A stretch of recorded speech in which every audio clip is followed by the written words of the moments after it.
Calls to modernize the U.S.'s aging nuclear triad are growing stronger. The legacy systems will reach retirement age in about the next decade. Mark Gunzinger is a director at the Mitchell Institute for Aerospace Studies. He's former Deputy Assistant Secretary of Defense. Mark, welcome to the program. Thank you.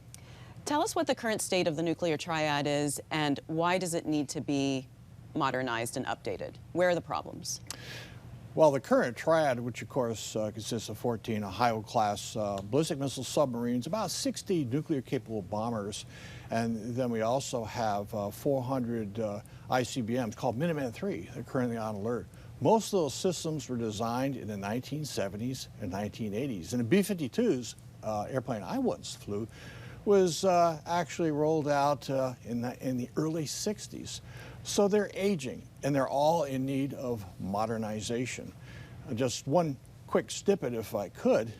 The Minuteman III ICBM, which is going to be replaced by the GBSD, the ground-based strategic deterrent, new missiles, new silos, and so forth, were delivered in the Nixon and the Carter administrations. But why do they need to? I understand that they're old, but why do they need to be updated? Don't they still work? I mean, a nuke is a nuke. That's an excellent question. That's the exact reason why they need to be modernized, because they are not going to work in, the not so distant future.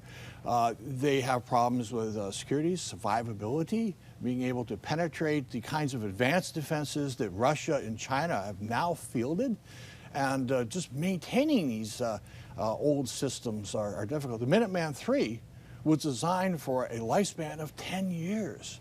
In just about any state in the United States, they'd qualify for antique license plates if they were cars. Anyone who's ever restored an antique car knows how difficult it is and costly it is to restore them. And even after you restore them, you're still left with an antique car. So refurbishing the Minuteman III once again is not going to give our warfighters the capabilities they need to deter nuclear threats. Your organization conducted a survey about the nuclear deterrent.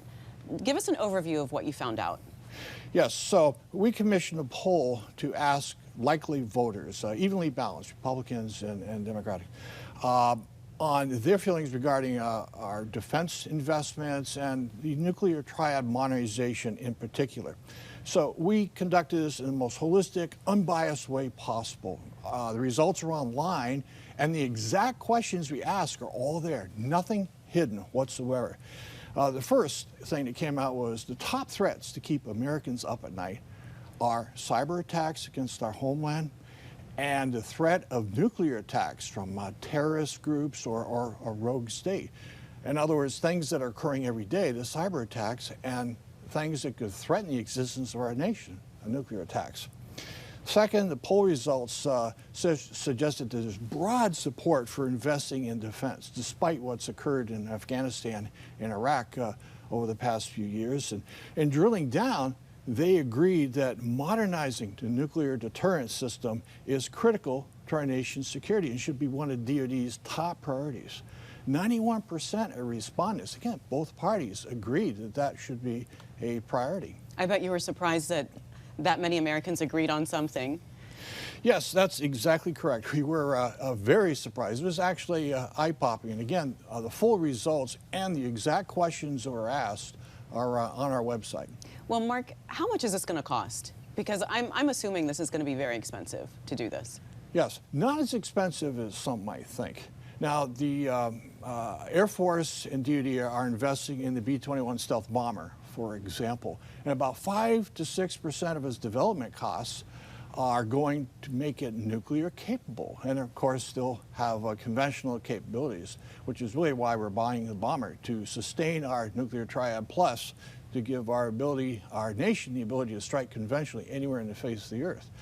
The Minuteman III, which is going to be replaced by the GBSD will cost about $110 billion, which seems like a large number.